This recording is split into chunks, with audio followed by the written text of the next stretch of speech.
বরিশালের উজিরপুর উপজেলায় জাতীয় প্রাণিসম্পদ সেবা সপ্তাহ উপলক্ষে বর্ণাঢ্য প্রাণিসম্পদ প্রদর্শনী অনুষ্ঠিত হয়েছে। দেশীয় জাত উন্নত প্রযুক্তি প্রাণিসম্পদে হবে উন্নতি প্রতিপাদ্যকে সামনে রেখে বুধবার সকাল 11টায় উপজেলা প্রাণিসম্পদ দপ্তর ও ভেটেরিনারি হাসপাতাল মাঠে এ অনুষ্ঠানের আয়োজন করা হয়। অনুষ্ঠানের সভাপতিত্ব করেন উপজেলা প্রাণিসম্পদ কর্মকর্তা মোহাম্মদ গোলাম মাওলা এবং প্রধান অতিথি হিসেবে উপস্থিত ছিলেন উপজেলা নির্বাহী কর্মকর্তা মোহাম্মদ আলী সুজা। এ সময় উপস্থিত ছিলেন সহকারী কমিশনার ভূমি মহেশ্বর মণ্ডল, উপজেলা যুব উন্নয়ন কর্মকর্তা আসমা বেগম, উজিরপুর পৌর বিএনপির সভাপতি মোহাম্মদ শহীদুল ইসলাম খান, উপজেলা বিএনপির সিনিয়র সহসভাপতি এস.এম. আলাউদ্দিন, সাধারণ সম্পাদক মোহাম্মদ হুমায়ুন খান, উপজেলা জামায়াতে ইসলামীর আমির মাওলানা আব্দুল খালেক এবং বিএনপি জামায়াতসহ স্থানীয় বিভিন্ন রাজনৈতিক এবং সামাজিক নেতৃবৃন্দ। অনুষ্ঠানের শুরুতে বর্ণাঢ্য র্যালি এবং সবশেষে প্রদর্শনী মাঠে প্রাণী পরিদর্শন ও পুরস্কার বিতরণের মাধ্যমে অনুষ্ঠানটি সম্পন্ন হয়। সপ্তাহব্যাপী জাতীয় প্রাণিসম্পদ সপ্তাহ 2025 অদ্য 26শে নভেম্বর 2025 থেকে 2রা ডিসেম্বর 2025 পর্যন্ত একযোগে অনুষ্ঠিত হবে। প্রাণী সম্পদ প্রদর্শনী সপ্তাহ 2025 এর আওতায় যে সকল কর্মসূচি আমাদের উজিরপুর উপজেলা পর্যায়ে থাকবে সেই কর্মসূচির মধ্যে আছে 26শে নভেম্বর 2025 প্রাণী সম্পদ প্রদর্শনী, 27শে নভেম্বর বৃহস্পতিবার ফ্রি ভেটেরিনারি মেডিকেল ক্যাম্প এবং কৃমিনাশক বিতরণ, 28শে নভেম্বর বৃহস্পতিবার ভ্রাম্যমাণ প্রচার প্রচারণা, 29শে নভেম্বর ফ্রি ভেটেরিনারি মেডিকেল ক্যাম্প এবং কৃত্রিম প্রজনন সেবা, 30শে নভেম্বর রবিবারে থাকছে স্কুল ফিডিং কর্মসূচি এবং চিত্রাঙ্কন এবং কুইজ প্রতিযোগিতা। রাখালতলা সরকারি প্রাথমিক বিদ্যালয় 1 ডিসেম্বর থাকতেছে সোমবার প্রাণী সম্পদের টেকসই উন্নয়নে তরুণ ও নারী উদ্যোক্তা এবং সংশ্লিষ্ট অক্সিজেনের ভাবনা শীর্ষক মতবিনিময় সভা এবং সর্বশেষ 2রা ডিসেম্বর মঙ্গলবার আমাদের সমাপনী অনুষ্ঠান এবং পুরস্কার বিতরণী অনুষ্ঠান। বাঙালির যে চিরাচরিত সংস্কৃতি, এই চিরাচরিত সংস্কৃতির একটা বড় অনুসর্গ হচ্ছে পুকুর ভরা মাছ, গোলা ভরা ধান, গোয়াল ভরা গরু। কিন্তু আজকে সেই চিরাচরিত সংস্কৃতি থেকে আমার মনে হয় যে আমরা বাঙালি সমাজ, আমরা যারা গ্রামীণ জনপদ, সেখান থেকে অনেকটাই বিচ্যুত হয়ে গেছি। যার ফলশ্রুতিতে যেটা আমরা সরেজমিন দেখতে পাচ্ছি, 2018 সালের একটা প্রতিবেদন অনুযায়ী বাংলাদেশে 50% মানুষ প্রপার প্রোটিন পায় না, অর্থাৎ প্রপার আমিষ পায় না।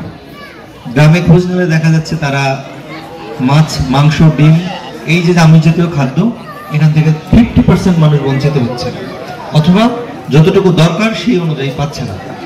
আমার মনে হয় যে আমরা প্রত্যেকটা পরিবার, গ্রামীণ জনপদের প্রত্যেকটা ফ্যামিলি যদি এই পশুপালন এবং নিজেরা এই আমিষ উৎপাদনের সাথে সংযুক্ত থাকে, সেক্ষেত্রে তাদের আমিষের চাহিদা যেরকম পূরণ হবে, একইভাবে আমাদের রাষ্ট্রীয় অর্থনীতিতে সেটা গুরুত্বপূর্ণ ভূমিকা রাখবে। আরেকটা বিষয় বলবো যে আপনাদের কাছে আমি বিনীতভাবে অনুরোধ করবো, যারা এখানে উপস্থিত আছেন, প্রাণীর প্রতি সহনশীল আচরণ করবেন। বিশেষ করে এই যে কুকুর, বিড়াল, যারা গৃহপালিত প্রাণী আছে, অনেক সময় একটা মাছ খেয়ে গেছে, বাড়িতে একটা পা ভেঙে দিচ্ছেন, মাছ খেয়ে গেছে, কোপ দিয়ে কুকুরের পা কেটে দিচ্ছেন। বিশেষ করে এই শীতকালে এই প্রাণীগুলোর যে কি পরিমাণ কষ্ট হয় যদি তারা আহত হয় কোনো কারণে, সেখানে ইনফেকশন হয়, এই ইনফেকশন কিন্তু আপনার মধ্যে ট্রান্সমিট করতে পারে, আপনি সেখান থেকে আক্রান্ত হতে পারেন। সুতরাং আমি আপনাদের কাছে বিনীতভাবে অনুরোধ করব, আপনারা প্রাণীর প্রতি সহনশীল আচরণ করবেন। আর যারা বাসায় কুকুর বিড়াল পালেন, মানে অনেক সময় এমন হয় যে বিড়ালকে মানে কোলে টোলে নিতে গিয়ে এমন অবস্থা করে, সে প্রাণী আমার মনে হয় যে সে আরো বেশি নির্যাতনের শিকার হয়। সুতরাং তার প্রতি প্রাণীকে প্রাণীর মতো একটু থাকতে দেন, তাকে খোলা পরিবেশ দেন, তার প্রতি কোনোভাবেই রূঢ় আচরণ করবেন না। এটা আমি আবার আপনাদের কাছে বিনীতভাবে অনুরোধ করছি।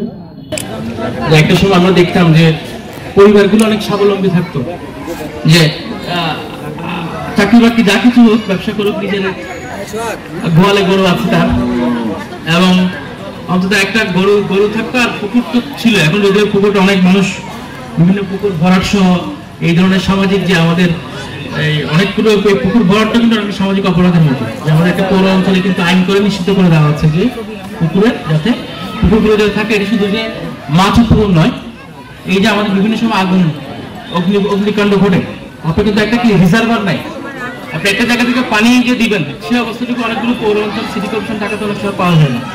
সেজন্য এটা শুধু মাছের জন্য, অন্যান্য ক্ষেত্রে এটা নিরাপত্তা দেয়। আর একটা বিষয় হচ্ছে যেমন হাঁস মুরগি পালন, এই যে আমাদের দেশে এই 3টি প্রাণীজ আমিষ যেটা বলে থাকি, এগুলো যোগানটা করে দেয় আমাদের প্রাণী সম্পদ অধিদপ্তরের তত্ত্বাবধানে। এটা তো শুধু ওনারা তো কিছু প্রফেশনাল এদেরকে বিভিন্ন সহযোগিতা করে, কিন্তু আপনি গ্রাম পর্যায়ে যান, পারিবারিক পর্যায়ে যান, সবার কাছে কিন্তু কি এই বিষয়গুলো নিয়ে সবাই অনেকটা সোচ্চার। একসময় ছিল, এখন একটু কমেছে। যদি আমি আমার নিজের কথা বলি, আমার বাসায় হাঁসও আছে, মুরগিও আছে, ছাগলও আছে। ইচ্ছা করে, মানে আমি ছোটবেলা থেকে একদম এসএসসি পর্যন্ত মুরগি পালতাম, ইচ্ছা একটা কারণ থাকে। গরুটা পালা হয়নি, শুধু সবগুলো কিন্তু করা হয়েছে। এই জন্য নিজের যদি প্রাণীজ আমিষ আমরা নিজেরা মেটাতে পারি, সেক্ষেত্রে যেমন আমার ব্যয় যেমন সাশ্রয় হয়, আবার পাশাপাশি দেশীয় উৎপাদনের ভূমিকা রাখে। কেন? আমাদের প্রতিটা ব্যক্তির ক্ষুদ্র ক্ষুদ্র যে আমাদের যে কন্ট্রিবিউশন অবদানগুলো আছে, এটা দেশীয় ক্ষেত্রে দেশীয় জিডিপিতে যুক্ত হয়, এবং সেটা অর্থনীতি যেমন হয়, দেশের যখন পানি সম্পদ জরিপ করা হয়, এখানে সবকিছু কিন্তু কাউন্ট হয়। তা আমাদের এই জন্য যে আমাদের যে হারানো ঐতিহ্য, পরিবার ভিত্তিক যে পশু লালন পালনের যে পানি সম্পদের যে হাঁস মুরগি গরু ছাগল সহ যে লালন পালনের যে অভ্যাসগুলো ছিল, এগুলো অবশ্যই গড়ে তুলতে হবে। আমার সামনে একজন খামারি বক্তব্য দিয়ে গেছেন, একজন আপনি তো মনে হয় কি এগুলো বিক্রেতারা কি ব্যবসায়ী হিসেবে আছেন, আমি আপনাকে প্রথম দেখেছি। অনেকের শখও এগুলো বিক্রেতা আছে, শখের বিক্রেতা আছে, শখের লালন পালন আছে, আবার পরিবারের চাহিদা মেটানোর জন্য করে। তা আপনি তো দুধ তো কিনে দেখেন যে উনি আপনার গাবে আছে কয়টা, 4টা, ডেলি দুধ দেয় কত? হ্যাঁ, তো ভালো তো 14 লিটার, ঠিক আছে। তারা দোষ চিন্তা করেন, ওটা তো আছে, জৈব সার আছে, আবার ওটা থেকে আমার বাচ্চাও পাই। ওই বাচ্চা আবার কি যদি পুরুষ জাত হয়, সেক্ষেত্রে আবার ওটা বিক্রিও করা যায়। সবকিছু কিন্তু গরু ছাগল যা বলেন, এখানে সবই লাভবান প্রজেক্ট, কিন্তু আপনার ক্ষতির সম্ভাবনা খুব কম থাকে। হ্যাঁ, রোগ শোক থাকতে পারে। তা আমাদের কিছু বক্তাও বলে গিয়েছে, একজন খাওয়া হয়তো মহিলা ছিল, আমার কিছু আক্ষেপের সুরে বলেছে, আপনাদের প্রাণী সম্পদ আপনার দপ্তরকে বলবো সহযোগিতা করতে হবে, কিন্তু ডাক্তারি যে ডাক্তার নামটা দেওয়া হয়, ওটা অবশ্যই এই বিদ্যাটুকু একটু কাজে লাগাতে হবে। এখানে যদি কেউ এসে তার পশু পাখি সহ বিভিন্ন গরু হাঁস যাই নিয়ে আসুক, এখানে আসলে যাতে সেবাটা পায়। যদিও আপনাদের কিন্তু বিভিন্ন মানুষের দৌড় গোড়ায় গেলেও সেবা দেওয়ার এটা আছে, কথা বলা আছে, কিন্তু এরপরও এখানে যাতে এসে অন্তত অফিসে এসে কেউ সেবা না নিয়ে না যায়। তো আমাদের যে এখন আমার অনুষ্ঠান এটা শেষ হওয়ার পরেই আমরা এই প্রদর্শনীগুলো দেখবো। বিভিন্ন পর্যায়ের বিভিন্ন পশু আসছে, ছাগল আছে, বিভিন্ন পশু পাখি আসছে, এটা ইউ পাখিও আসছে।